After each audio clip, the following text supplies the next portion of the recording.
목공방 문이 열리는 순간 은주의 발끝이 굳어버렸다. 작업대 옆 한 줄기 빛 아래 오래된 푸른 우산이 서 있었다. 35년 전 자신이 두고 떠났던 바로 그 우산.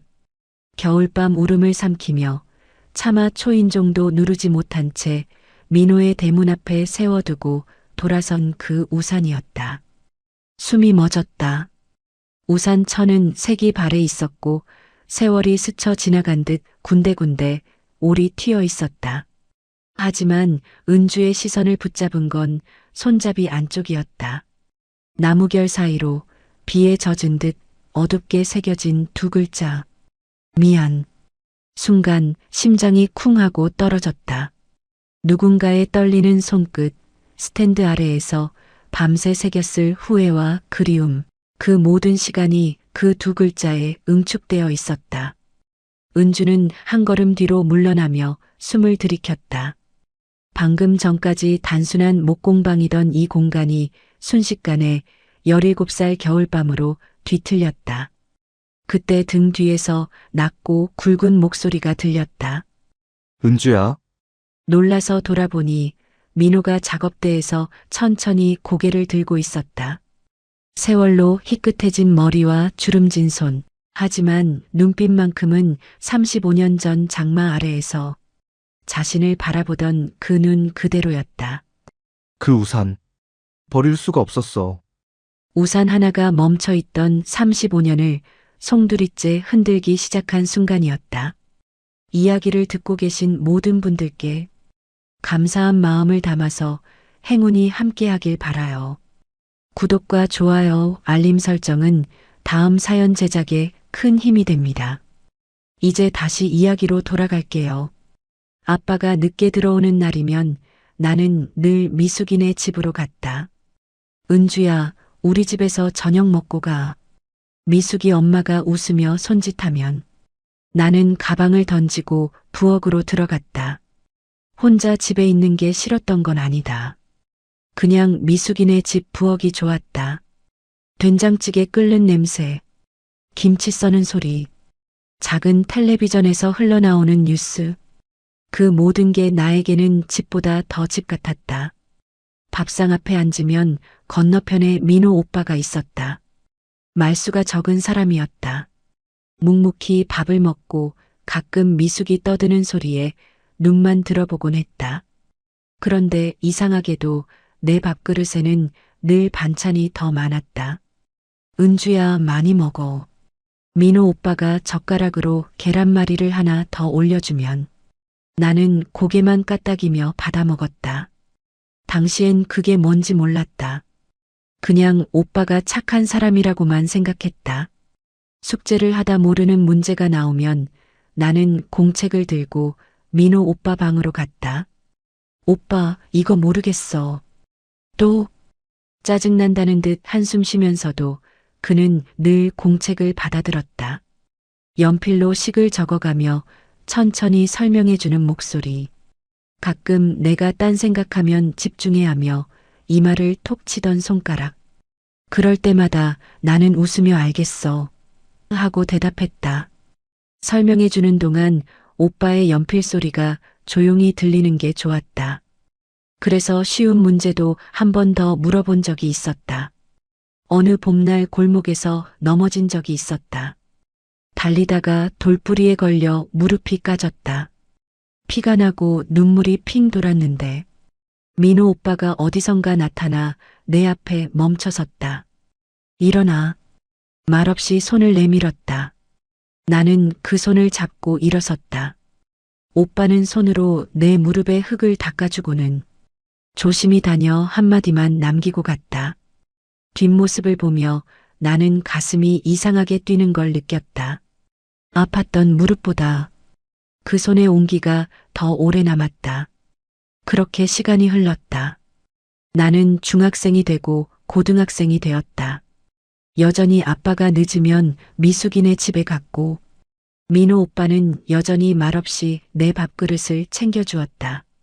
어린 시절의 기억들이 쌓이고 쌓여 나도 모르게 민호 오빠는 내 마음 깊은 곳에 자리 잡고 있었다.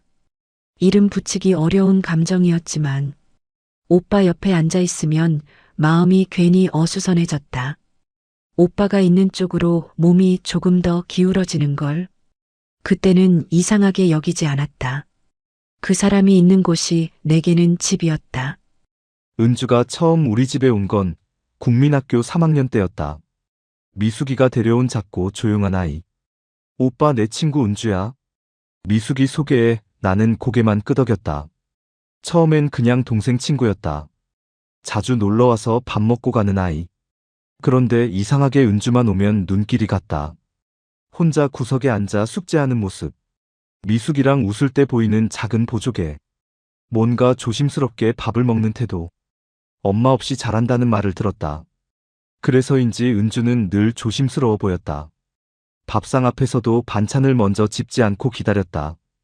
그럴 때면 나는 자연스럽게 은주 밥그릇에 반찬을 더 올려주었다. 많이 먹어. 짧은 한마디였지만 은주가 고맙다는 듯 미소 짓는 게 왠지 좋았다. 방에서 책을 보고 있으면 은주가 공책을 들고 왔다. 오빠, 이거 모르겠어. 매번 같은 말. 나는 귀찮은 척하면서도 늘 공책을 받아들었다. 설명을 해주다 보면 은주의 눈이 반짝이는 게 보였다. 아, 그렇구나. 이해했을 때 웃는 표정이 참 맑았다. 그 웃음을 보고 싶어서 나는 몇 번이고 같은 문제를 설명해주곤 했다. 어느 날 골목에서 은주가 넘어진 걸 봤다. 학교에서 돌아오는 길이었는데 은주가 돌부리에 걸려 무릎을 찧었다.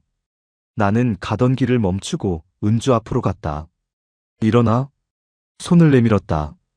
은주의 작은 손이 내 손을 잡았을 때 심장이 한번 크게 뛰었다. 손으로 흙을 털어주는 동안 손끝이 괜히 조심스러워졌다. 털어낸 흙보다 손에 남는 온기가 더 오래 사라지지 않았다. 중학생이 되고 고등학생이 되면서 은주는 점점 달라졌다. 목소리도 차분해지고 머리도 길어졌다. 교복을 입고 우리 집에 오는 모습을 보면 이제 어린아이가 아니라는 게 느껴졌다.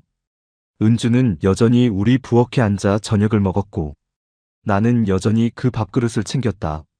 미숙이가 부엌에서 은주랑 웃고 떠드는 모습을 보며 나는 문틈에 기대어 그 장면을 지켜보곤 했다. 은주의 웃는 얼굴이 자꾸 눈에 밟혔다. 어느 순간부터 은주는 내게 동생 같은 아이가 아니었다. 하지만 나는 고3이었다. 졸업하면 대학도 가야 하고 군대도 가야 하고 집안 형편이 넉넉하지 않아 아르바이트도 해야 했다. 부모님께 짐이 되고 싶지 않았고 나 자신조차 책임지기 버거운 나이였다. 그래서 그 마음을 입 밖으로 꺼낼 용기는 없었다. 그저 조용히 옆에서 지켜보는 것만으로도 충분하다고 스스로를 다독였다. 그때까지는 17살 여름이었다. 장마가 시작되고 며칠째 비가 그치지 않았다. 학교 끝나고 미숙이랑 같이 나왔는데 교문 앞에서 미숙이가 갑자기 말했다. 은주야, 미안, 나 먼저 갈게. 학원 늦었어. 응? 그래. 대답도 제대로 못했는데 미숙이는 이미 뛰어가고 있었다. 나는 교문 아래 혼자 서서 비를 바라봤다. 우산을 안 가져왔다. 아침엔 해가 났었는데 하늘이 갑자기 무너진 것처럼 쏟아지는 비. 발을 빼면 금방 젖을 것 같았다. 그냥 기다릴까? 아니면 뛰어갈까? 망설이고 있는데 누군가 내 옆에 멈춰섰다. 고개를 들었다. 민호 오빠였다. 같이 가. 짧은 한마디와 함께 우산이 내 머리 위로 펼쳐졌다. 빗소리가 갑자기 가까워졌다. 민호 오빠는 걸음을 옮겼다. 나도 따라 걸었다. 우산이 작았다. 아니, 두 사람이 들어가기엔 좁았다. 민호 오빠는 우산을 자꾸 내 쪽으로 기울였고 그래서 오빠 어깨는 비에 젖고 있었다. 오빠 젖어. 괜찮아. 짧은 대답뿐이었다. 걸으면서 나는 자꾸 민호 오빠를 훔쳐봤다. 옆모습, 빗물에 젖은 교복, 손등을 타고 흐르는 물방울, 우산 손잡이를 쥔 손가락, 가끔 내 어깨와 스치는 오빠의 팔. 팔이 스칠 때마다 걸음이 잠시 어긋나는 것 같았다. 늘 보던 얼굴인데 이상하게 오늘은 눈길이 자꾸 머물렀다. 빗소리만 가득한 골목. 평소보다 천천히 걷는 발걸음. 우산 밖으로 튀는 빗방울. 그 모든 게 느리게 흘러갔다. 집 앞에 도착했을 때 나는 우산을 돌려줘야 한다는 걸 알았다. 근데 손이 안 움직였다. 이거 가져가. 다음에 줘. 민호 오빠가 먼저 우산 손잡이를 내 손에 쥐어줬다. 근데 오빠는 가까운데 뭘 괜찮아. 그렇게 말하고 돌아섰다. 비 맞으며 뛰어가는 뒷모습을 보면서 나는 한참을 그 자리에 서 있었다. 손에 쥔 우산 손잡이가 아직 따뜻했다. 그날 밤 나는 우산을 펴서 한참 바라봤다. 낡은 푸른색 천, 손잡이에 묻은 빗물 자국, 젖은 우산에서 나는 빗물 냄새. 그 냄새를 맡으면서 자꾸 민호 오빠 얼굴이 떠올랐다. 이게 뭘까? 가슴이 자꾸 두근거렸다. 학교 끝나고 나오는데 비가 쏟아지고 있었다. 장마철이라 우산은 챙겨왔다. 교문 쪽으로 걸어가는데 익숙한 뒷모습이 보였다. 은주였다. 혼자 교문 아래 서서 비를 바라보고 있었다. 미숙이는 안 보였다. 은주 혼자 있는 모습을 보는 순간 발이 저절로 그쪽으로 향했다. 같이 가. 은주가 고개를 들었다. 놀란 눈빛, 조금 당황한 표정. 그 표정이 왠지 귀여워 보여서 나는 재빨리 시선을 돌렸다. 우산이 생각보다 작았다. 아니, 둘이 들어가니 좁았다. 은주가 비에 젖을까봐 자꾸 우산을 은주 쪽으로 기울였다. 내 어깨는 비에 젖어도 상관없었다. 오빠 젖어. 괜찮아? 은주의 걱정스러운 목소리가 빗소리 사이로 들렸다. 가만히 걷는데 은주의 어깨가 가끔 내 팔에 스쳤다. 팔끝이 스칠 때마다 걸음이 조금씩 흐트러졌다. 평소엔 이렇게 가까이 걸어본 적이 없었다. 골목 안에는 우리 둘뿐이었다. 빗소리, 발소리, 은주의 작은 숨소리, 모든 소리가 선명하게 들렸다. 은주를 슬쩍 봤다. 교복에 빗물이 묻어 있었다. 머리카락 끝에서 물방울이 똑똑 떨어졌다. 은주가 고개를 들어 나를 봤다. 눈이 마주쳤다. 나는 황급히 앞을 봤다. 가슴이 쿵 내려앉았다.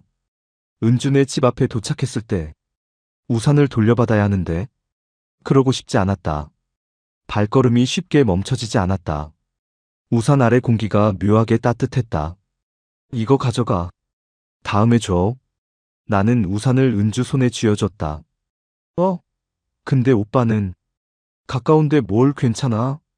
거짓말이었다. 우산을 빌미로 얼굴 한 번 더 볼 수 있을까 싶어서였다. 돌아서서 뛰기 시작했다. 비가 얼굴에 쏟아졌다. 비에 젖어도 식지 않는 열기가 남아있었다. 집에 도착해서도 비에 젖은 교복을 입은 채로 한참 서 있었다. 은주의 얼굴이 자꾸 떠올랐다. 우산 아래 은주의 눈빛, 빗물에 젖은 머리카락, 어깨가 스칠 때의 떨림. 그날 밤 나는 잠이 오지 않았다. 창밖으로 여전히 비가 내렸다. 빗소리가 잦아들 때까지 머릿속에서 우산 아래의 장면이 계속 반복됐다. 다음 날 아빠가 말씀하셨다. 은주야, 겨울쯤 이사 가야 할 것 같다. 손에 쥔 젓가락이 멈췄다. 어디로요? 부산. 발령 났어. 밥이 넘어가지 않았다. 그날 밤부터 나는 민호 오빠를 피했다. 미숙이네 집에도 가지 않았다. 아니, 정확히는 갈 수가 없었다. 골목 어귀까지 가방을 메고 갔다가 미숙이네 대문이 보이면 발이 멈췄다. 창문 너머로 부엌 불빛이 보였다. 민호 오빠가 밥 먹고 있을 시간이었다. 가방끈을 만지작거리다가 결국 돌아섰다. 다음 날도 그랬다. 그 다음 날도. 은주야, 요즘 왜 안 와? 미숙이가 물었지만 그냥 바빠서 라고만 대답했다. 말할 수가 없었다. 어떻게 말해야 할지 몰랐다. 이사 간다고 하면 민호 오빠는 뭐라고 할까? 그래, 잘 가라고 할까? 아니면 아무 말도 안 할까? 생각만 해도 가슴이 먹먹했다. 겨울이 깊어지고 이사 날짜가 정해졌다.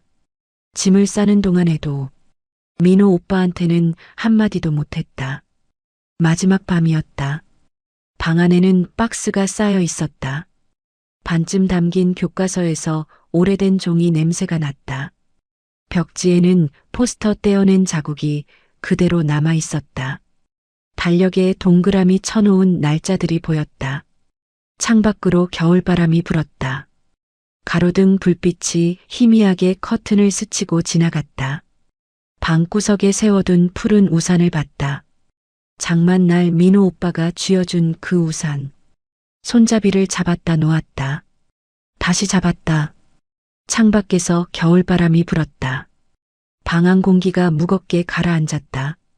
지금 아니면 못 갈 것 같았다. 숨을 한번 크게 들이마시고 나는 우산을 들었다. 손잡이를 잡으니 그날의 빗소리가 들리는 것 같았다. 오빠의 어깨, 스치던 팔, 함께 걷던 골목. 나는 우산을 들고 밖으로 나갔다.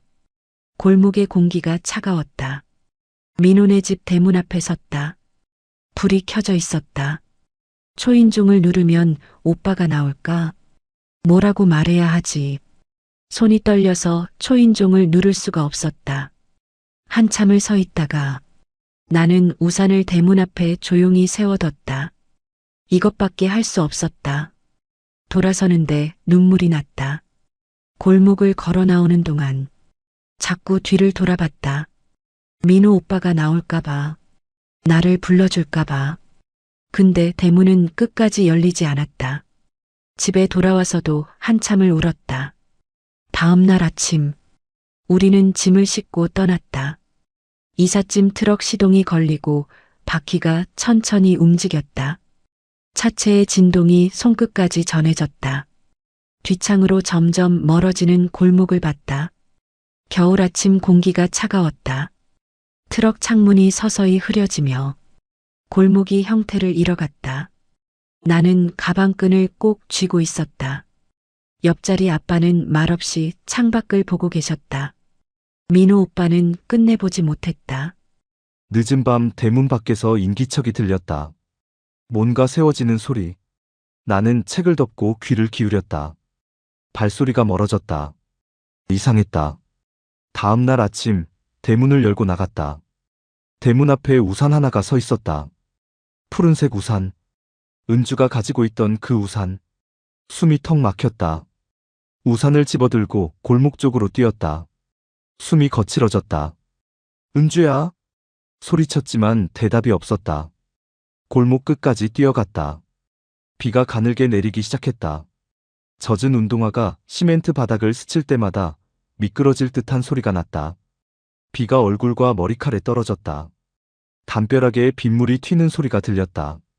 발소리가 텅 빈 골목에 울렸다. 비에 젖은 시멘트 냄새가 코끝을 스쳤다. 멀리서 개 짖는 소리가 들렸다. 기차 지나가는 소리가 희미하게 울렸다. 아무도 없었다.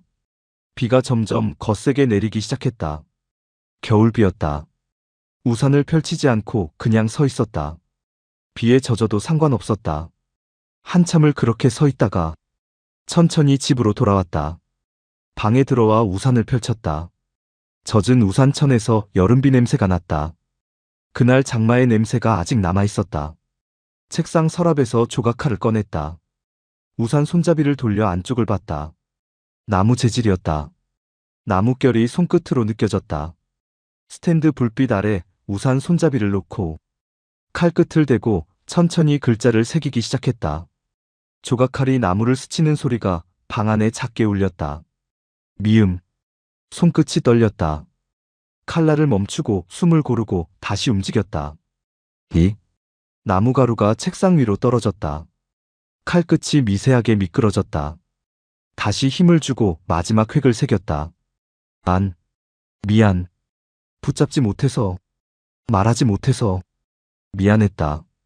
은주가 우산을 두고 간 이유를 알 것 같았다. 이사를 가는 거였다.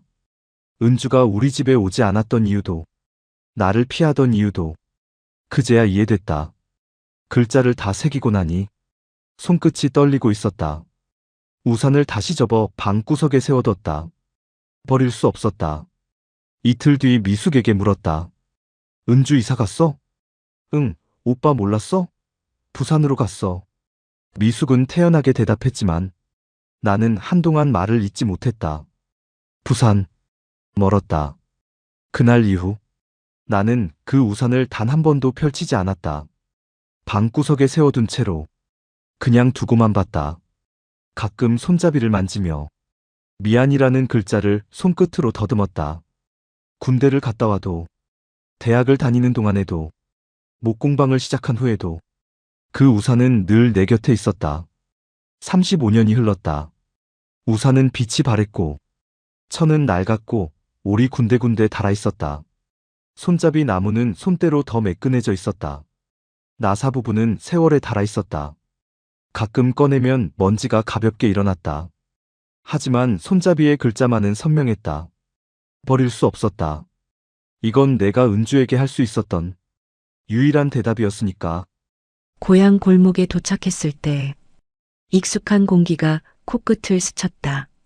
어릴 때 맡았던 저녁 냄새 같은 게 아주 희미하게 남아있는 것 같았다. 골목은 예전과 달라져 있었다. 길이 포장되고 가로등이 바뀌었고 몇몇 집들은 헐리고 새로 지어져 있었다. 그래도 골목의 굴곡은 그대로였다. 발이 기억하는 길이었다. 예전에 미숙이네 집 앞을 지나쳤다. 한참을 서서 바라봤다. 부엌 창문 너머로 불빛이 보였다. 저녁 준비하는 소리가 들리는 것 같았다. 숨을 고르고 다시 걸었다. 골목 끝으로 가니 목공방 간판이 보였다. 목공방 정민호. 이름을 보는 순간 발이 멈췄다. 숨이 걸렸다. 심장이 천천히 두근거렸다. 손이 차가워졌다. 가방끈을 꽉 쥐고 목공방 문 앞에 섰다. 유리문 너머로 나무 향이 스며 나왔다. 문손잡이에 손을 올렸다. 잠시 망설였다. 문을 열면 35년이 끝나는 걸까?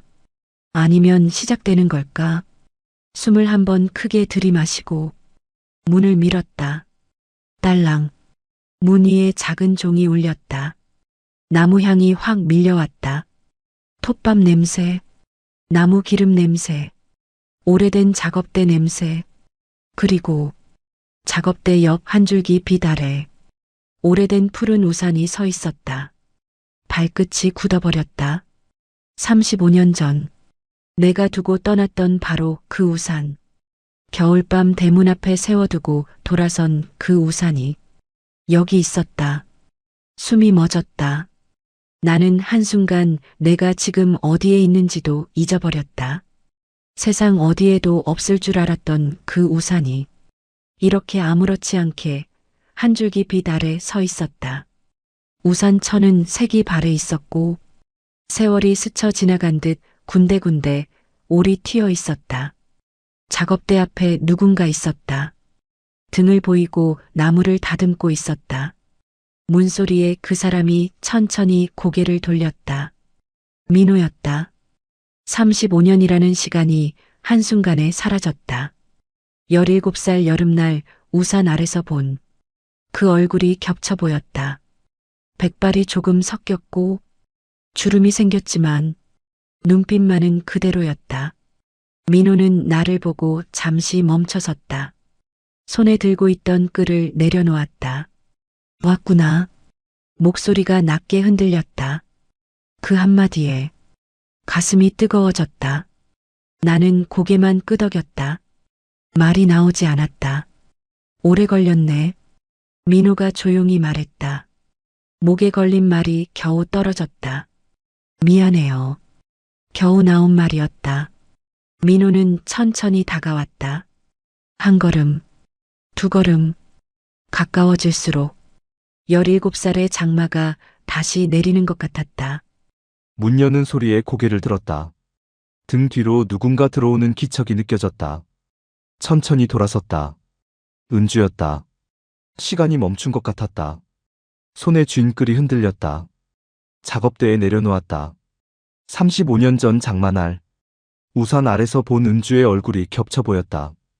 머리에 백발이 조금 섞여 있었고 얼굴에 세월이 흘렀지만 눈빛만은 그대로였다. 우산을 받아들 때의 눈빛, 골목을 함께 걸을 때의 눈빛. 왔구나. 목소리가 저절로 나왔다. 흔들렸다. 은주가 고개만 끄덕였다. 눈가가 조금 붉어진 것 같았다. 오래 걸렸네. 그렇게밖에 말할 수 없었다. 미안해요. 은주의 목소리가 작게 들렸다. 그 목소리에 17살 여름이 고스란히 담겨 있었다. 천천히 은주 쪽으로 걸어갔다. 한 걸음씩 가까워질수록 가슴이 두근거렸다. 35년 전처럼, 아니 그때보다 더 크게. 은주 앞에 멈춰섰다. 말을 해야 하는데 입이 떨어지지 않았다. 그냥 은주를 바라봤다. 은주도 나를 바라보고 있었다. 얼마나 그렇게 서 있었을까? 은주가 먼저 말했다. 그 우산. 목소리가 떨렸다. 오빠가 쓴 거죠? 나는 고개를 끄덕였다. 35년 동안 버리지도 펼쳐보지도 못했어. 그냥 거기 있었어. 네가 돌아올까 봐. 은주의 눈에 눈물이 고였다. 왜? 말하지 못해서. 내 목소리도 떨렸다. 붙잡지 못해서. 은주가 천천히 고개를 저었다. 아니에요. 나도 미안해요. 말 못하고 갔으니까. 우리는 한참을 그렇게 서 있었다. 은주에게는 처음 마주한 진실이었고 민호에게는 35년을 묵혀온 말이었다. 목공방 안에는 나무 향과 오래된 빗소리 같은 침묵만 흘렀다. 35년이라는 긴 시간이 오늘 이 목공방 안에서 아주 천천히, 그러나 분명히 서로를 향해 움직이고 있었다. 목공방을 나온 뒤로 며칠 동안 고향을 천천히 걸었다. 어릴 때 다니던 국민학교는 초등학교로 이름이 바뀌어 있었고 골목 어귀 구멍가게는 편의점이 되어 있었다. 그래도 학교 뒤 언덕길만은 그대로였다. 흙길이 시멘트로 포장되긴 했지만 길이 굽어지는 곳, 나무가 서 있는 곳, 다 똑같았다. 오후 늦게 언덕길을 걷고 있었다. 하늘이 어두워지더니 새소리가 멎었다. 멀리서 바이크 소리가 희미하게 들렸다. 가랑비가 내리기 시작했다. 우산을 안 가져왔다. 손바닥에 빗방울이 떨어졌다. 차가웠다. 언덕 아래서 습한 공기가 올라왔다. 비 냄새가 코끝을 스쳤다. 머리카락에 빗방울이 맺혔다. 잠시 멈춰서서 숨을 고르며 하늘을 올려다봤다. 발걸음을 재촉하려는데 앞에서 누군가 걸어오고 있었다. 민호였다. 손에 우산을 들고 있었다. 우리는 몇 걸음 앞에서 멈춰섰다. 비 온다. 민호가 먼저 말했다. 네. 나는 고개를 끄덕였다. 민호가 우산을 펼쳤다. 35년 전처럼 말없이 내 머리 위로 우산을 씌워줬다. 빗소리가 갑자기 가까워졌다. 17살 여름이 그대로 돌아왔다. 좁은 우산 아래 민호의 어깨가 가까웠다. 같이 가. 민호가 조용히 말했다. 나는 대답 대신 걸음을 옮겼다. 나란히 걸었다. 우산 아래로 회색빛이 내려앉았다. 내 발걸음이 조심스럽게 민호의 걸음에 맞춰졌다. 우산 밖으로 가랑비가 내렸다. 발밑에서 물 튀는 소리가 났다. 빗소리, 발소리, 숨소리. 35년 전 그날처럼 모든 소리가 선명했다. 민호가 우산을 내 쪽으로 기울였다. 오빠 젖어요. 괜찮아. 35년 전과 똑같은 대화였다.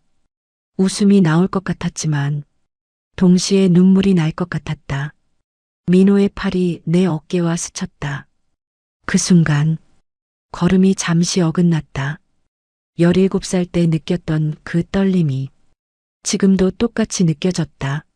아니, 숨이 고르게 쉬어지지 않았다. 기억나? 민호가 조용히 물었다. 뭐가요? 이렇게 같이 걸었잖아. 기억나요? 목소리가 작게 떨렸다. 우산 가져가라고 했었지. 네. 그날, 나 너 찾으러 갔었어. 민호의 목소리가 낮아졌다. 근데, 못 만났어. 나는 입술을 깨물었다. 미안해요. 아니야. 민호가 고개를 저었다. 내가 미안해. 우리는 한동안 말없이 걸었다. 빗소리만 가득했다. 언덕길 끝에 도착했을 때 비가 조금 잦아들었다.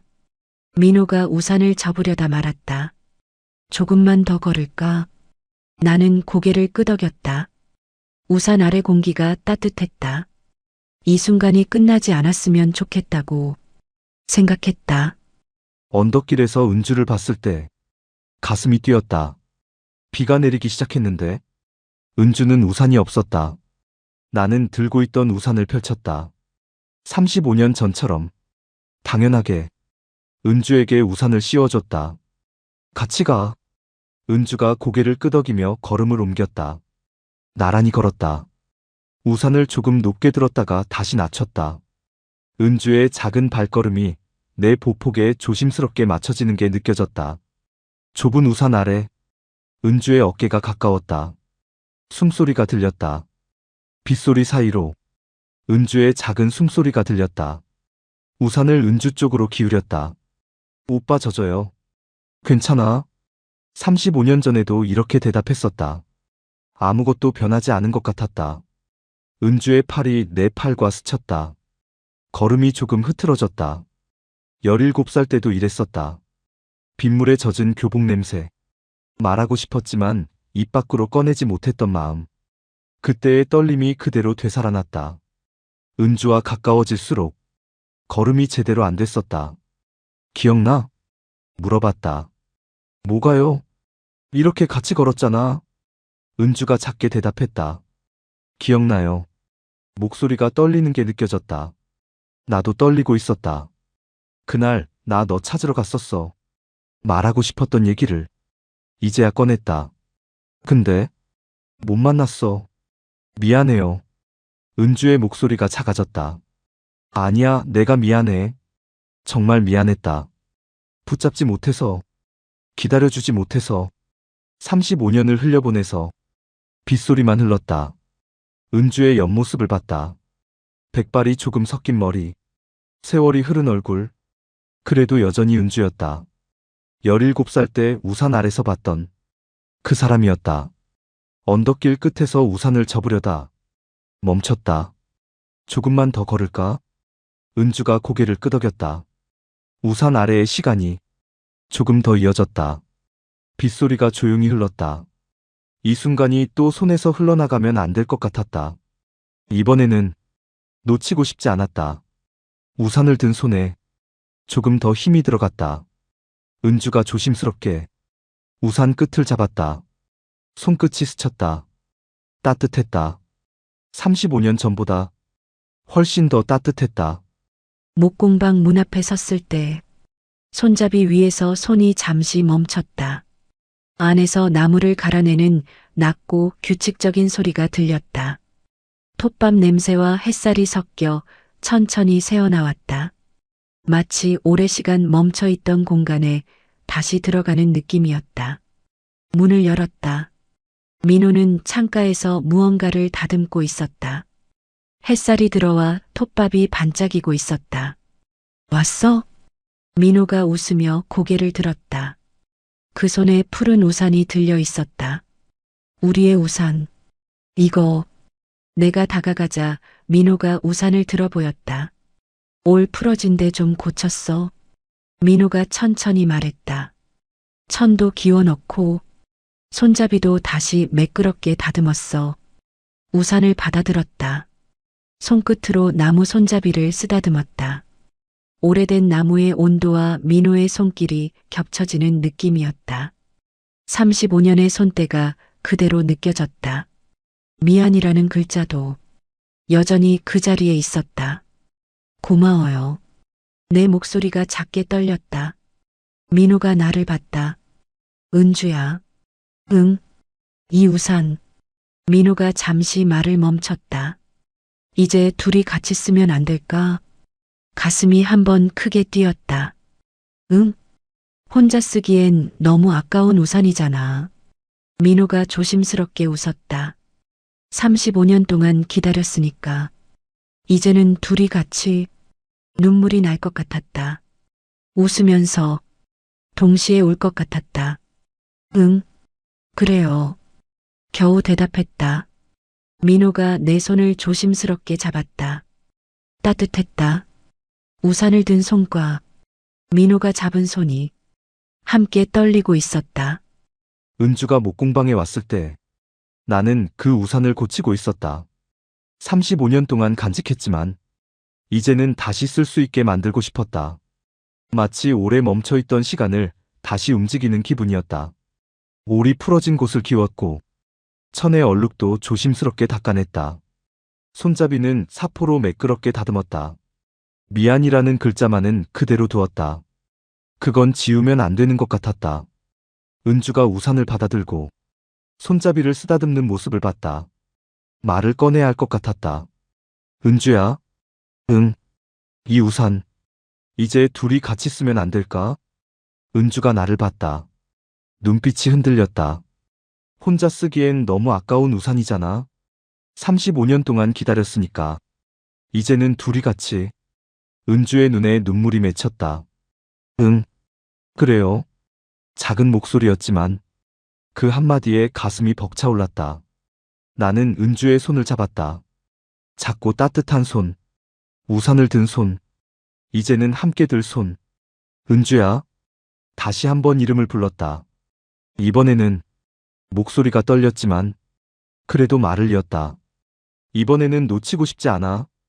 은주가 고개를 끄덕였다. 눈물이 흘렀지만 동시에 웃고 있었다. 우리는 손을 잡은 채로 한참을 그렇게 있었다. 시간이 멈춘 것 같았다.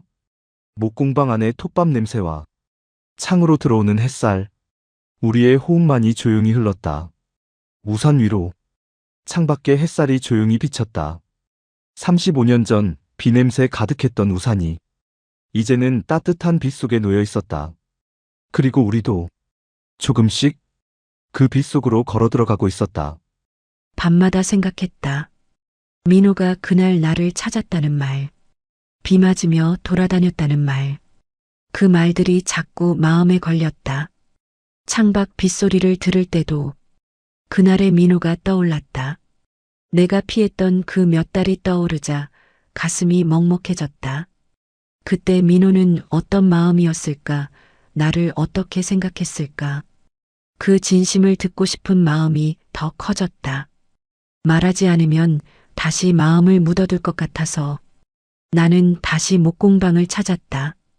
골목을 걸어가며 무슨 말을 해야 할지 생각했다. 문을 열었다. 민호는 창가에서 나무를 다듬고 있었다. 햇살이 들어와 톱밥이 반짝이고 있었다. 왔어? 민호가 웃으며 고개를 들었다. 나는 조심스럽게 숨을 골랐다. 오빠, 응, 그날, 목소리가 떨렸다. 나 찾았어요? 응, 짧은 대답이었지만 그 눈빛에서 모든 게 보였다. 비 맞으면서 돌아다녔어. 골목 끝까지 갔다가 내 집 앞에도 갔는데 아무도 없더라. 가슴이 먹먹해졌다. 미안해요. 아니야. 민호가 천천히 고개를 저었다. 나도 미안해. 민호가 작업대에 기대어 섰다. 창밖을 보며 천천히 말을 이었다. 사실은 한참을 망설이다 입을 열었다. 내 아버지가 나한테 오셨었어. 그의 여름이 지나고 얼마 안 있어서 숨이 멎었다. 뭐라고 하셨는데요? 그날 아버지께서 골목 입구에서 나를 불러 세우셨어. 아버지 표정이 유난히 굳어 있었어. 민호야 하고 부르시는데 목소리가 낮아서 무슨 말이 이어질지 불길하게 느껴졌지. 민호가 잠시 눈을 감았다. 은주가 너무 의지하지 않게 해달라고. 민호의 목소리가 낮아졌다. 그 말이 옳은 건지 틀린 건지 알 수 없었는데 이상하게도 멀어지라는 말이 마치 벌처럼 가슴을 찔렀어. 너 힘들까봐 그러신 것 같았어. 내가 우리 집에 자주 오니까 혹시 내가 나한테 마음 두면 떠날 때 더 힘들까봐. 지금 생각하니 그래서 그렇게 말씀하신 것 같아. 처음에는 어떻게 해야 할지 몰랐어. 거리를 둬야 하나 싶었는데 그게 잘 안 됐어. 내가 오면 좋았으니까. 민호가 천천히 숨을 내쉬었다. 그런데 그때부터 내가 갑자기 안 오더라. 며칠 기다려도 안 오고 미숙이한테 물어봐도 바쁘다고만 하고 왜 안 오는지 몰랐어. 가슴이 저렸다. 내가 먼저 피했던 거였구나. 오빠는 기다리고 있었는데 그러다 마지막 날 내가 우산을 두고 갔잖아. 그때 알았어. 아, 이사 가는구나. 민호가 나를 봤다. 그래도 난 기다렸어. 군대 갔다 와서도, 대학 다닐 때도, 목공 배우면서도 내가 언젠가 돌아올 거라고 그렇게 생각했어. 민호의 목소리가 떨렸다. 내 힘으로는 못 찾겠더라. 연락처도 모르고, 주소도 모르고, 그냥 기다리는 수밖에 없었어. 나는 입술을 깨물었다. 아버지는 나를 위한 거였다고 생각하셨을 거다. 그런데 그 말이 오빠를 더 힘들게 만들었구나. 거리를 둬야 할지 고민하게 만들었구나. 오빠, 목소리가 갈라졌다. 내가 먼저 피한 거였잖아요. 미안해요. 은주의 눈에서 눈물이 흘렀다. 가슴이 아팠다. 아니야. 나는 천천히 손을 뻗어 은주의 눈물을 닦아줬다. 넌 잘못한 거 없어. 이제 왔잖아. 은주가 흐느꼈다. 35년이나 기다렸잖아요. 괜찮아. 정말 괜찮았다. 이렇게 다시 만났으니까. 나는, 은주가 말을 이었다. 나는 오빠가 나를 잊었을 줄 알았어요. 말도 없이 떠나고 연락처도 안 남기고 갔으니까. 은주의 목소리가 작아졌다. 그냥 어린 시절 추억으로 남았을 거라고 그렇게 생각했어요. 나는 천천히 고개를 저었다. 잊을 수가 없었어. 하루도. 은주가 나를 봤다. 나도. 눈물 섞인 목소리였다. 나도 하루도 잊은 적 없었어요. 부산에서도, 다른 곳에서도, 장마만 오면 오빠 생각났었어요. 우산만 보면 그날이 떠올랐어요. 은주의 손이 떨리고 있었다. 나는 그 손을 잡았다. 이제 놓지 않을게. 은주가 고개를 끄덕였다. 한참을 그렇게 서 있다가 은주가 작게 물었다. 오빠. 응. 나. 말을 잇지 못하는 은주를 보며 나는 조용히 기다렸다. 오빠. 나 이제 여기 있어도 돼? 그 말에 가슴이 뜨거워졌다. 응. 나는 은주를 안았다. 35년 만에 처음으로 은주의 어깨가 내 가슴에 닿는 순간 오래된 나무 향에 섞여 은주의 미묘한 비누 냄새가 느껴졌다. 떨리는 숨이 가슴 사이로 스며들었다. 마치 멈춰있던 시간이 천천히 다시 흐르기 시작하는 듯한 기분이었다. 여기 있어. 은주가 내 품에서 울었다. 오래 참았던 눈물이 한꺼번에 쏟아지는 것 같았다. 나도 눈물이 났다.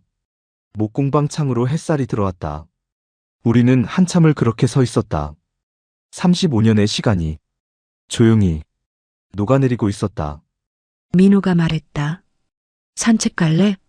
나는 고개를 끄덕였다. 우리는 함께 골목을 걸었다. 17살 때 걷던 그 골목.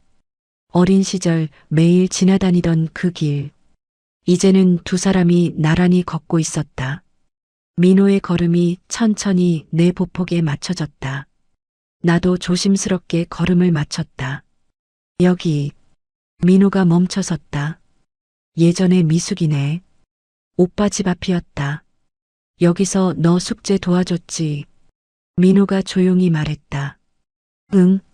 나는 웃었다. 오빠가 귀찮은 척 했잖아. 귀찮은 척만 했어. 민호도 웃었다. 사실은 좋았거든. 가슴이 따뜻해졌다.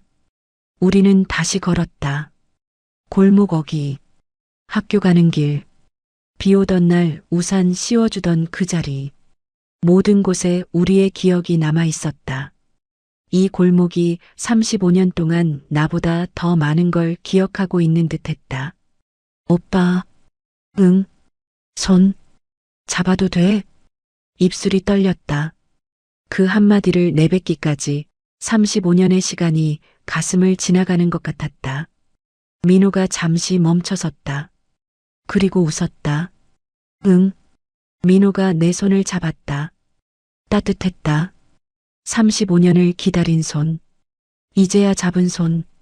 우리는 다시 걸었다. 손을 잡은 채로 천천히 같은 속도로 골목 끝에 도착했을 때 석양이 지고 있었다. 하늘이 붉게 물들었다. 예쁘다.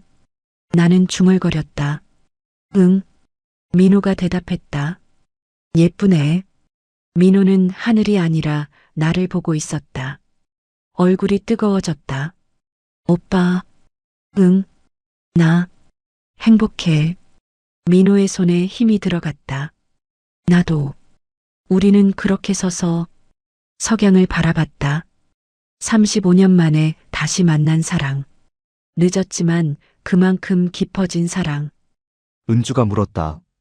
손 잡아도 돼? 가슴이 뛰었다. 35년을 기다린 질문이었다. 응. 나는 은주의 손을 잡았다. 작고 따뜻한 손. 17살 때 잡고 싶었던 손. 35년을 기다린 손. 이제야 잡은 손. 우리는 천천히 걸었다. 손을 잡은 채로. 나란히. 같은 속도로. 은주의 손에서 온기가 전해졌다. 35년 전 우산 아래서 가까웠지만 닿지 못했던 거리. 이제는 손을 잡고 걸을 수 있었다. 골목 끝에서 석양을 바라봤다. 붉게 물든 하늘. 은주의 옆모습. 모든 게 따뜻했다. 오빠. 은주가 작게 불렀다. 응. 나 행복해. 그 말에 가슴이 벅차올랐다. 나도. 정말이었다. 35년을 기다린 보람이 있었다. 늦었지만 이제라도 만나서 다행이었다. 은주를 놓치지 않아서 기다린 보람이 있었다. 은주야. 나는 조용히 불렀다. 응. 늦었지만 잠시 망설이다 말을 이었다. 같이 걸을래? 응. 은주가 환하게 웃었다. 같이 걸을래? 우리는 손을 잡은 채로 다시 걸음을 옮겼다. 앞으로. 천천히. 같은 속도로. 35년의 공백이 손끝에서 하나로 이어졌다. 늦게 돌아온 사랑이었지만 그래서 더 깊고 그래서 더 단단했다. 그리고 두 사람은 서둘러 어디로 가려 하지 않았다. 지금처럼 천천히 서로의 속도에 맞춰 걸어가면 충분했으니까. 석양 아래 두 사람의 그림자가 나란히 길게 드리웠다. 멀어졌다 다시 만난 사랑. 이제 진짜로 시작이었다. 서늘하던 겨울 골목도 이제는 두 사람이 함께 걷는 따뜻한 길이 되었다. 은주와 민호는 그렇게 다시 만났습니다. 35년의 시간이 흘렀지만 두 사람의 마음은 17살 장만할 그 우산 아래 그대로였습니다. 누군가는 물을지도 모릅니다. 35년을 기다린다는 게 말이 되냐고. 하지만 민호는 기다리기만 한 것이 아니었습니다. 목공방을 꾸리며 자신의 삶을 살았고 은주 역시 부산에서 묵묵히 자기 길을 걸었습니다. 단지 마음 한편에 쉽게 지워지지 않는 이름 하나가 남아 있었을 뿐이죠. 사랑은 때때로 늦게 도착합니다. 누군가는 20살의 사랑을 만나고 누군가는 52살이 되어서야 사랑의 자리를 깨닫습니다. 중요한 건 나이가 아니라 그 마음이 얼마나 오랫동안 흐트러지지 않고 남아 있었느냐는 것입니다. 두 사람에게 우산은 단순한 물건이 아니었습니다. 말하지 못한 마음의 흔적, 서로를 놓치지 않게 붙잡아준 연결고리, 그리고 다시 시작할 용기였습니다. 손잡이에 새겨진 미안은 결국 너를 잊지 않았다는 고백이었습니다. 이제 두 사람은 그 우산을 함께 씁니다. 비가 오는 날이면 나란히 걸을 것이고 맑은 날에는 서로의 그림자를 닮아가며 골목을 산책하겠죠. 어쩌면 누군가는 35년이 너무 늦었다고 말할지 모르지만 두 사람에게는 이제부터가 진짜 시작입니다. 사랑에는 정해진 때가 없습니다. 17살의 떨림도 52살의 온기도 모두 같은 무게로 가슴에 남습니다. 늦었다고 겁내지 마세요. 진심은 언젠가 반드시 닿게 되어 있으니까요. 안녕하세요. 사연단짝입니다. 은주님이 다시 마주한 건 낡은 우산 하나였지만 그 안엔 35년 전의 마음이 고스란히 살아있었습니다. 세월은 많은 것을 바꿔놓지만 가슴 깊은 곳에 남아있는 감정만큼은 이렇게 조용히 다시 문을 두드리곤 하죠. 여러분이라면 어떠셨을까요? 문득 떠오르는 이름 하나, 오랫동안 마음 한편에 자리했던 얼굴 하나가 있으신가요? 사소한 이야기라도 댓글로 나눠주세요. 여러분의 한마디가 어떤 이의 마음을 부드럽게 어루만지는 손길이 될지 모릅니다. 오늘 사연이 마음에 남으셨다면 구독과 좋아요 부탁드릴게요. 소중한 시간 함께 해주셔서 진심으로 고맙습니다. 햇살에 비친 흑백 사진 속 소년의 얼굴이 온통 번져 있었다. 나는 숨이 멎었다. 이 아이 도대체 누구였지? 그 순간 가슴 어딘가에서 잊힌 이름 하나가 스르르 올라왔다. 그리고 나는 알았다. 지워진 얼굴 뒤에 60년 동안 감춰진 진실이 있다는 것을. 남편이 세상을 떠난 지 석 달이 지났습니다. 그동안 차마 열지 못했던 서랍을 정리하던 날이었어요. 옷가지를 정리하고 안경을 닫고 시계를 상자에 넣으면서 마지막으로 남은 건 두툼한 가족 사진첩이었습니다. 무거운 표지를 열자 젊은 날의 남편과 제가 있었고 아이들의 성장 과정이, 우리 가족의 시간이 차곡차곡 쌓여 있었어요. 한 장 한 장 넘기며 눈물을 닦아내던 그때였습니다. 마지막 페이지의 빈 비닐 포켓에서 사진 한 장이 미끄러지듯 떨어졌어요. 이게 뭐지? 바닥에 떨어진 그 사진을 집어들었을 때 제 손이 떨렸습니다. 흑백 사진 속에는 교복 입은 어린 제가 서 있었고 그 옆에는 얼굴이 거의 지워진 소년이 있었어요. 사진에서 오래된 종이 냄새가 스멀스멀 올라왔습니다. 그 냄새를 맡는 순간 잊고 있던 이름 하나가 입술 끝에서 떨렸어요. 정우. 60년 가까운 세월 동안 단 한 번도 떠올리지 않았던 이름. 아니, 떠올릴 수 없었던 이름이었습니다. 정우의 얼굴은 왜 이렇게 희미해진 걸까? 그날부터 저는 흐릿한 얼굴의 진실을 찾아 나서기 시작했습니다. 이야기를 듣고 계신 모든 분들께 감사한 마음을 담아서 행운이 함께하길 바라요. 구독과 좋아요, 알림 설정은 다음 사연 제작에 큰 힘이 됩니다. 이제 다시 이야기로 돌아갈게요. 사진을 보는 순간 시간이 60여 년 전으로 되돌아가는 느낌이었습니다. 고등학교 3학년 봄이었죠. 매일 아침 교문을 지나 교실로 향하는 복도에서 저는 가끔 다른 반 쪽 복도를 힐끗 바라보곤 했어요. 그곳에는 늘 조용히 서 있는 소년이 있었습니다. 정우. 같은 학년이지만 다른 반이었기에 우리는 마주칠 일이 많지 않았어요. 하지만 통학길 매화나무 아래에서 특별활동 이동 시간에 복도 모퉁이에서 우리는 어쩌다 스쳐 지나가곤 했습니다. 말을 건넨 적은 없었어요. 그저 서로의 존재를 확인하는 짧은 시선만 나눴을 뿐이죠.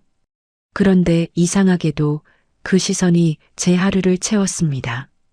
아침에 교문을 들어서면서 오늘은 볼 수 있을까 하는 기대가 있었고, 복도를 걸으면서 혹시 저쪽에서 오는 건 아닐까 하는 떨림이 있었어요. 나만 이런 건가? 당시엔 그게 뭔지 몰랐습니다. 설렘이라는 감정을 저는 그때 이름 붙일 줄 몰랐어요. 매화나무 아래를 걸을 때면 정우가 멀찌감치 뒤에서 따라오는 걸 느낄 수 있었습니다. 발소리가 들리지 않았지만 그의 존재는 느껴졌죠. 돌아보면 안 될 것 같아서 저는 그냥 천천히 걸었습니다. 정우도 뒤에서 같은 속도로 걸었어요. 그렇게 우리는 말없이 같은 공기를 나눴습니다. 봄바람이 불면 매화향이 코끝에 스쳤고 그 향기 속에서 우리의 거리는 조금씩 가까워지는 것 같았어요. 어느 날 특별활동 이동 시간이었습니다. 저는 음악실로 가는 길이었고 정우는 미술실로 가는 길이었죠. 복도가 좁아서 우리는 잠깐 멈춰서서 서로를 바라봤어요. 정우가 먼저 비켜섰습니다. 그때 정우의 얼굴을 또렷하게 본 기억이 나요. 눈가에 부드러운 미소가 있었고 귀가 살짝 붉어져 있었습니다. 이 아이, 나를 보고 있구나. 그 순간을 지나치며 제 심장이 빠르게 뛰었어요. 뒤돌아보고 싶었지만 용기가 나지 않았습니다. 교실로 돌아와서도 정우의 그 미소가 계속 떠올랐어요. 사진을 보니 그때의 모든 게 되살아났습니다. 60년 가까운 세월이 지나서야 저는 깨달았어요. 그때 제가 느낀 감정이 설렘이었다는 걸, 정우가 저를 바라보던 시선이 따뜻했다는 걸, 정우야, 그때 넌 어떤 마음이었니? 사진을 손에 쥔 채 저는 책장 깊숙이 꽂혀 있던 졸업 앨범을 꺼냈습니다. 먼지가 수북이 쌓인 표지를 닦아내고 천천히 펼쳤어요. 분명 여기 있을 거야. 2학년 5반. 제가 있던 반부터 찾기 시작했습니다. 한 명 한 명 얼굴을 확인하며 이름을 읽어 내려갔어요. 하지만 정우는 없었습니다. 다른 반이었으니까 다른 페이지에 있겠지. 6반, 7반, 8반. 한 장씩 넘기며 모든 얼굴을 살펴봤습니다. 그런데 이상했어요. 어느 페이지에도 정우의 이름이 없었습니다. 얼굴도 이름도 그 어떤 흔적도 남아있지 않았어요. 설마 내가 잘못 본 건가? 처음부터 다시 찾아봤습니다. 이번엔 더 꼼꼼하게 한 글자도 놓치지 않으려고 애쓰며. 하지만 결과는 똑같았습니다. 정우는 졸업 앨범 어디에도 없었어요. 손에 든 사진을 다시 들여다봤습니다. 교복 입은 제 옆에 서 있던 소년. 얼굴은 희미하지만 분명 함께 찍은 사진이었어요. 내가 잘못 기억한 걸까? 가슴이 답답해졌습니다. 분명 존재했던 사람인데 기록에는 아무것도 남지 않았다는 게 믿기지 않았어요. 그날 밤 잠이 오지 않았습니다. 침대에 누워 천장을 바라보며 계속 생각했어요. 매화나무 아래를 함께 걸었던 기억, 복도에서 마주쳤던 순간, 정우의 부드러운 미소, 이게 다 내 상상이었던 걸까? 아니에요. 이 사진이 증거예요. 제 손 안에 있는 이 흐릿한 사진이. 다음 날 아침 저는 친한 동창 한 명에게 전화를 걸었습니다. 같은 반이었던 숙자였어요. 여보세요? 숙자야, 나 정이야. 어머, 정이야? 오랜만이다. 무슨 일이야? 혹시 우리 고등학생 때 정우라고 기억나니? 전화기 너머로 잠시 침묵이 흘렀습니다. 정우가 누군데? 같은 학년이었어. 조용하고 말이 별로 없던 애. 글쎄, 기억이 안 나는데? 어느 반이었는데? 그게 나도 정확히는 모르겠어. 졸업 앨범은 찾아봤어? 응, 근데 없더라. 그럼 없는 거 아니야? 내가 착각한 거 아닐까? 전화를 끊고 나서 저는 한참을 멍하니 앉아 있었습니다. 모두가 잊었다고 해서 그 사람이 없었던 건 아니잖아. 사진 속 희미한 얼굴을 손끝으로 쓰다듬었어요. 남편과 함께한 반세기가 넘는 세월이 떠올랐습니다. 평온하고 따뜻하고 행복했던 시간들. 하지만 그 시간 뒤에 제가 잊고 살았던 첫사랑이 있었다는 걸 이제야 깨닫게 된 겁니다. 정우야, 너는 정말 있었던 거지? 저는 결심했습니다. 이 사진을 들고 직접 옛 동네로 가보기로, 정우의 흔적을, 그 진실을 찾아보기로. 너의 흔적이 없다면 내 기억은 무엇이었을까? 다음 날 아침 일찍 저는 사진을 가방에 넣고 집을 나섰습니다. 시외버스 터미널로 가는 길. 거의 60년 만에 다시 찾아가는 그곳. 마음이 두근거렸어요. 버스 안에 앉아 창밖을 바라봤습니다. 유리창에 비친 제 얼굴이 보였어요. 주름진 얼굴, 흰 머리. 하지만 눈빛만은 그때 그 소녀와 똑같은 것 같았습니다. 정우야, 나 지금 너를 찾으러 가는 거야. 버스가 시내를 벗어나자 풍경이 달라지기 시작했어요. 높은 건물들이 사라지고 낮은 집들과 논밭이 펼쳐졌습니다. 어디선가 본 듯한 풍경이었어요. 거의 60년 전 통학길에 보았던 그 풍경이 조금씩 되살아나고 있었습니다. 2시간쯤 지나 버스가 멈췄습니다. 은오리 정류장입니다. 제가 살았던 동네였어요. 버스에서 내려 주위를 둘러봤습니다. 모든 게 낯설었어요. 옛날 그 작은 시장은 사라지고 큰 마트가 들어서 있었습니다. 골목길도 넓은 도로로 바뀌어 있었어요. 여기가 맞나?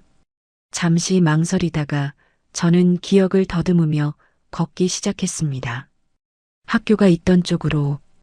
발걸음을 옮길 때마다 희미한 기억들이 떠올랐어요.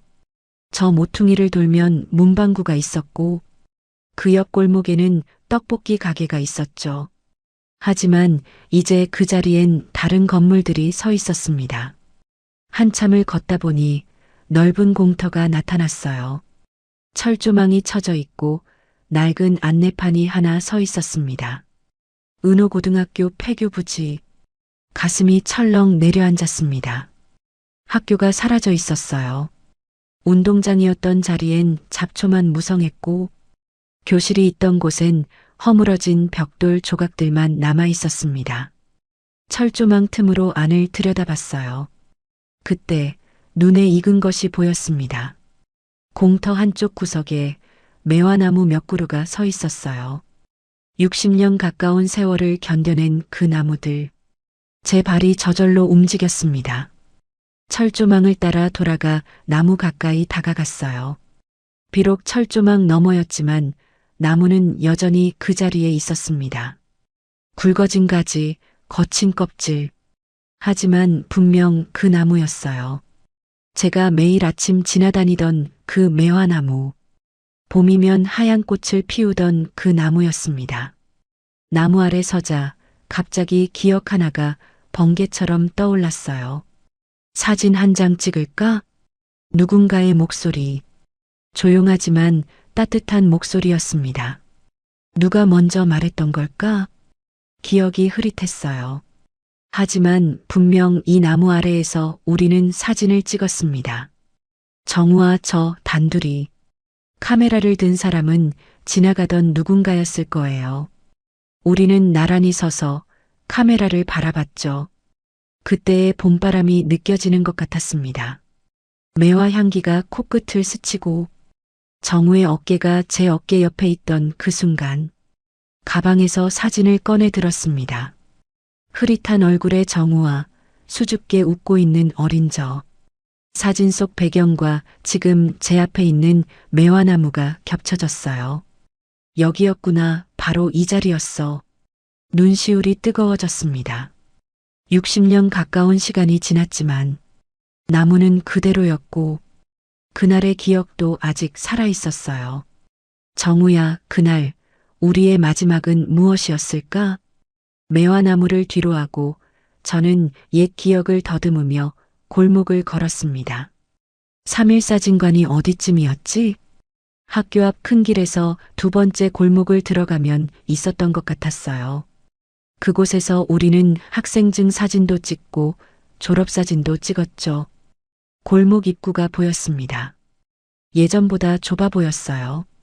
천천히 걸어 들어가니 익숙한 듯 낯선 풍경이 펼쳐졌습니다. 여기 맞는 것 같은데. 한참을 두리번거리다가 작은 간판 하나가 눈에 들어왔어요. 3일 공방. 사진관이 아니라 공방이었습니다. 유리문 너머로 안을 들여다봤어요. 나무 책상 위에 공구들이 놓여 있고 벽면에는 액자와 작은 조각품들이 걸려 있었습니다. 문을 열고 들어서자 종이 딸랑 소리를 냈습니다. 어서 오세요. 안쪽에서 60대 후반쯤 되어 보이는 남자분이 나오셨어요. 저기 실례지만 여기 예전에 사진관이었나요? 남자분이 고개를 끄덕였습니다. 네, 맞습니다. 아버지가 하시던 3일 사진관이었어요. 제가 오문석이라고 합니다. 아, 그러시군요. 저는 옛날에 이 동네에 살았던 사람인데요. 제 목소리가 떨렸습니다. 혹시 오래된 사진 기록 같은 게 남아 있을까요? 오문석 씨가 잠시 생각하더니 고개를 끄덕였어요. 아버지가 정리해 놓으신 장부가 있긴 한데 언제쯤 찍으신 사진인가요? 1960년대 중후반쯤입니다. 아, 그 시절이면 잠시만 기다려 보세요. 그분은 안쪽 선반으로 가서 낡은 상자를 꺼냈습니다. 먼지를 털어내고 뚜껑을 여니 누렇게 바랜 장부 몇 권이 나왔어요. 이게 그때 기록이에요. 한번 찾아볼까요? 저는 가방에서 사진을 꺼냈습니다. 떨리는 손으로 오문석 씨에게 건넸어요. 이 사진이 혹시 여기서 인화한 건지 알고 싶어서요. 오문석 씨가 사진을 받아들고 자세히 들여다봤습니다. 그러다 갑자기 눈을 크게 뜨며 얼굴빛이 변했어요. 이 사진. 왜 그러세요? 잠깐만요. 그분은 서둘러 장부를 펼쳐들고 한 장 한 장 넘기기 시작했습니다. 저는 가슴이 두근거려서 숨소리조차 조심스러웠어요. 한참을 넘기던 오문석 씨가 어느 페이지에서 손을 멈췄습니다. 있습니다. 네. 이 사진 여기 있어요. 장부를 제게 보여주셨습니다. 빛바랜 페이지 한가운데 손글씨로 적힌 메모가 있었어요.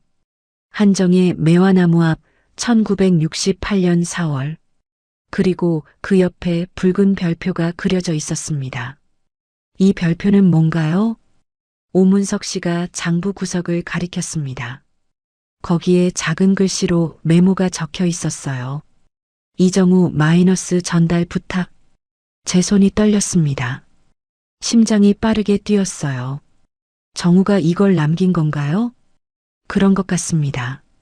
아버지께서 특별히 보관하라고 표시해 두셨나 봐요. 오문석 씨가 장부 뒤쪽을 뒤적이더니 작은 봉투 하나를 꺼냈습니다. 혹시 이게 그 물건일 수도 있겠네요. 누런 봉투였습니다. 봉투 겉면에 삐뚤빼뚤한 글씨로 한정이라고 적혀 있었어요. 그 글씨를 보는 순간 눈물이 핑 돌았습니다. 오문석 씨가 조심스럽게 봉투를 제게 건넸습니다. 손님, 이게 손님 거 맞나요? 저는 고개를 끄덕였어요. 말이 나오지 않았습니다. 봉투를 받아든 손이 심하게 떨렸습니다. 60년 가까운 세월을 건너온 이 봉투. 정우가 제게 남긴 마지막 흔적.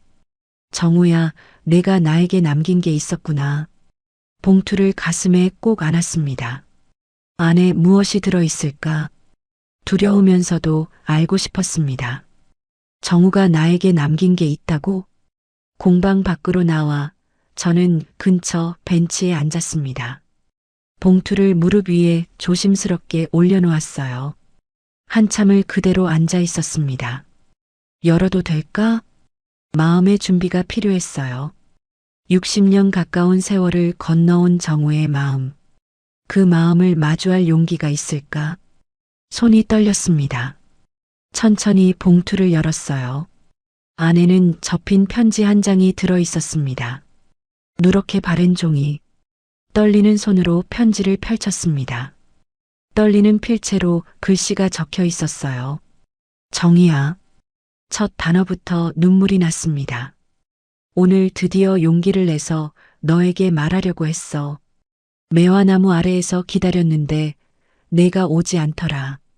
통학 시간이 지나도 내가 보이지 않아서 혹시 나를 피하는 건가 하는 생각이 들었어. 손이 떨려서 편지를 제대로 잡을 수가 없었습니다. 그동안 내가 나를 의식하는 것 같아서 나도 용기를 내볼까 했는데 오늘 내가 안 나타난 걸 보니 내 착각이었나 봐.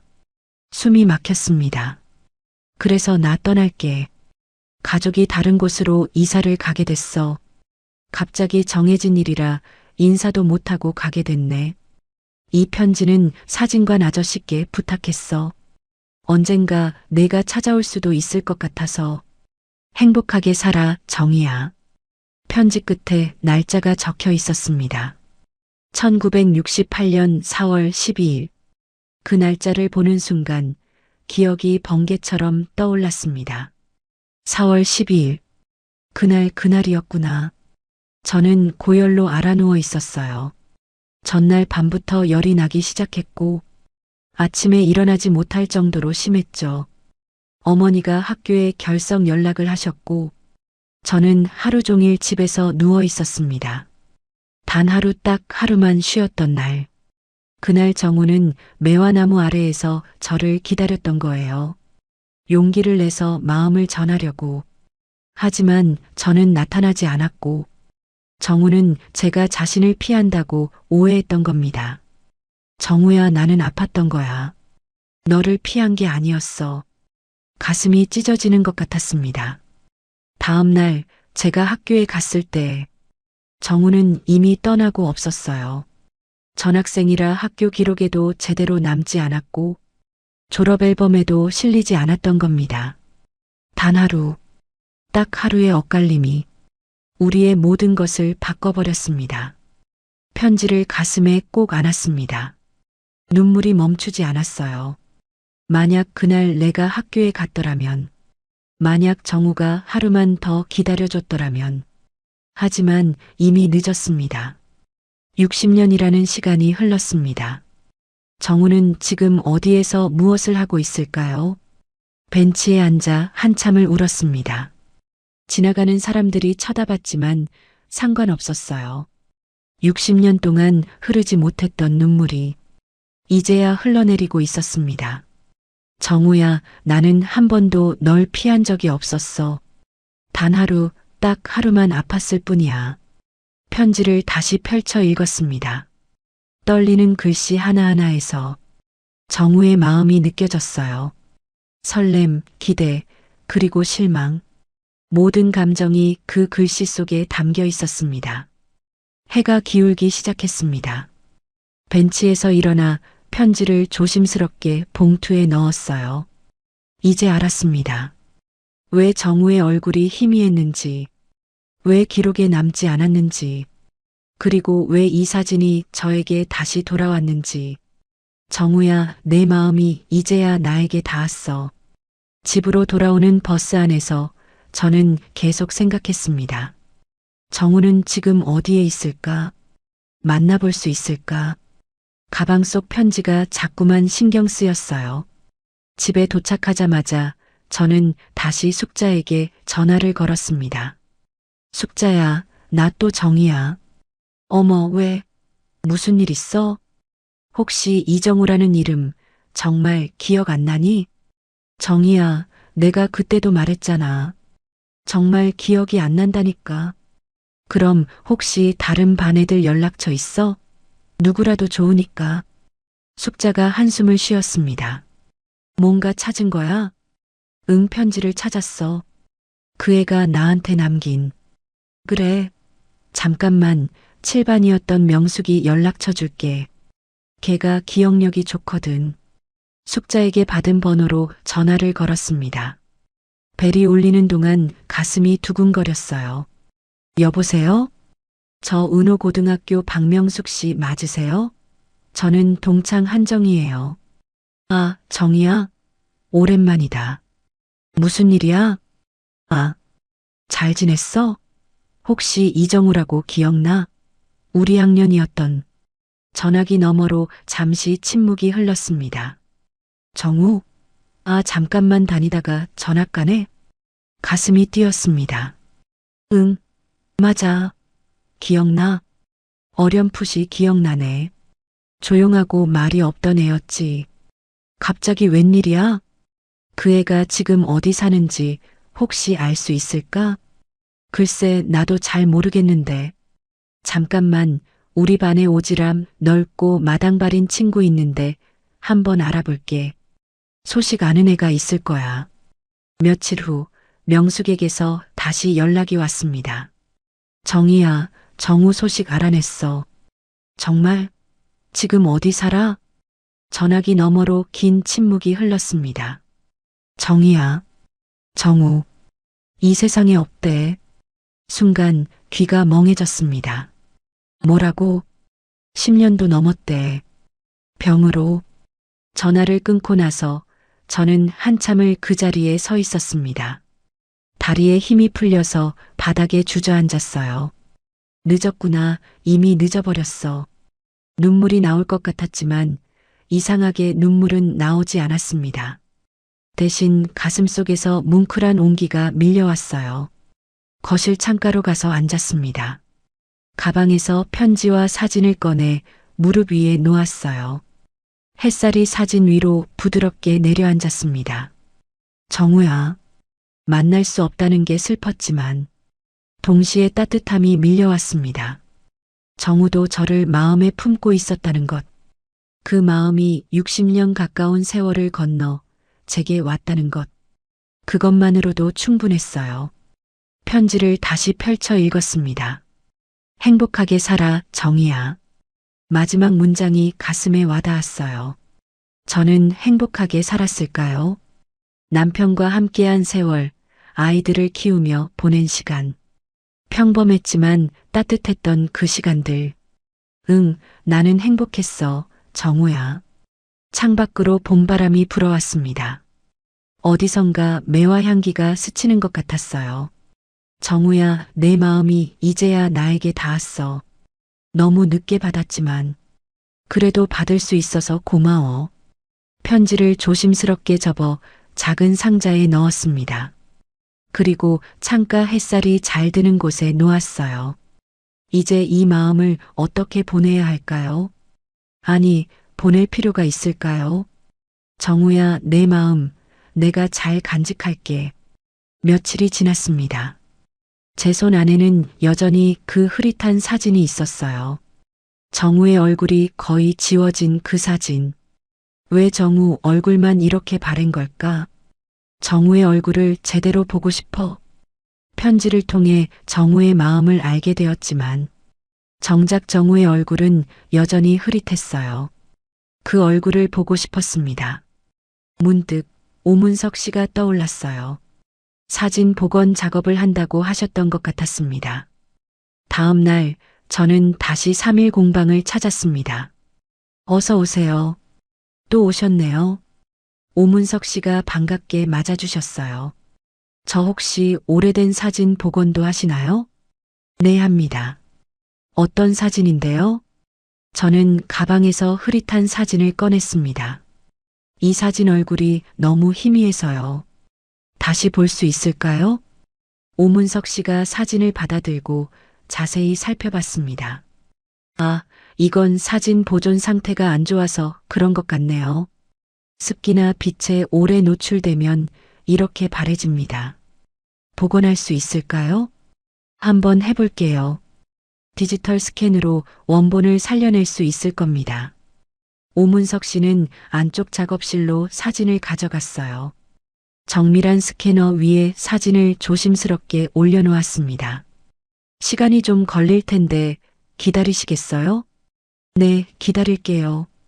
작업실 한쪽 의자에 앉아 지켜봤습니다. 스캐너에서 희미한 빛이 왔다 갔다 했어요. 윙윙거리는 기계 소리가 조용한 공방 안에 울렸습니다. 오문석 씨가 컴퓨터 화면을 들여다보며 마우스를 움직였어요. 이미지가 들어왔네요. 이제 보정 작업을 해볼게요. 모니터 화면에 사진이 떴습니다. 여전히 흐릿했어요. 오문석 씨의 손가락이 키보드 위를 움직였습니다. 화면 속 이미지가 조금씩 변하기 시작했어요. 밝기가 조절되고 대비가 높아지면서 희미했던 윤곽들이 서서히 살아났습니다. 제 심장이 빠르게 뛰었어요. 조금만 더 해볼게요. 오문석 씨의 목소리가 집중되어 있었습니다. 클릭 소리, 키보드 소리, 그 소리들 사이로 기적이 일어나고 있었어요. 화면 속에서 얼굴 하나가 떠오르기 시작했습니다. 눈썹의 선이 보이고, 눈의 윤곽이 드러나고, 코와 입이 조금씩 선명해졌어요. 심장이 터질 것 같았습니다. 정우야, 정우야. 거의 다 됐습니다. 마지막 보정 작업. 화면이 한번 깜빡이더니 또렷한 얼굴이 나타났습니다. 그 순간 세상이 멈췄습니다. 숨이 멎었습니다. 60년 만에 처음으로 정우의 얼굴을 제대로 보았습니다. 부드러운 눈매, 긴 속눈썹, 수줍은 미소, 살짝 기울인 고개, 그리고 그 눈빛, 저를 바라보던 그 따뜻한 눈빛. 아, 목이 메었습니다. 가슴속 깊은 곳에서 뭔가가 터져 올라왔어요. 60년 동안 꽁꽁 얼려두었던 감정이 한꺼번에 쏟아져 나왔습니다. 눈물이 주르르 흘러내렸습니다. 손님 괜찮으세요? 오문석 씨의 목소리가 들렸지만 저는 화면에서 눈을 뗄 수가 없었습니다.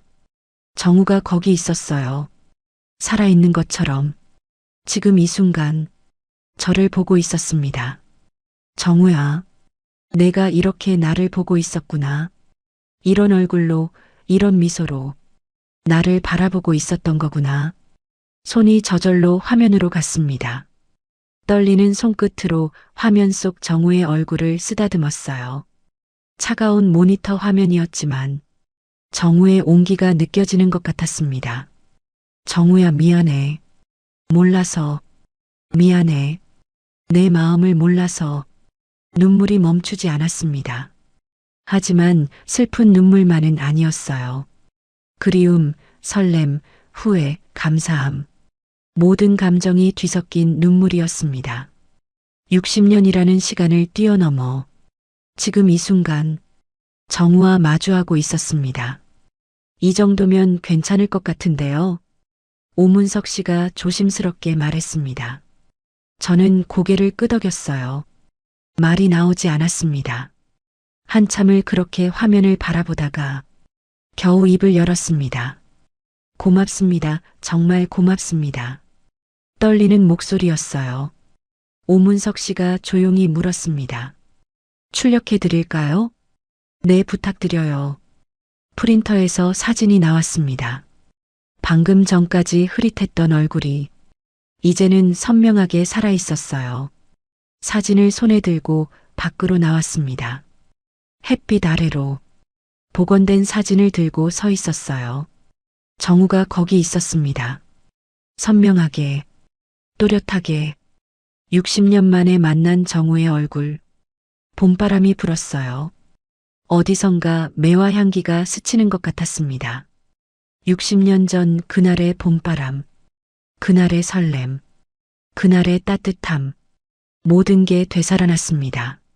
사진 속 정우를 바라보며 눈물을 닦았어요. 이번엔 미소가 나왔습니다.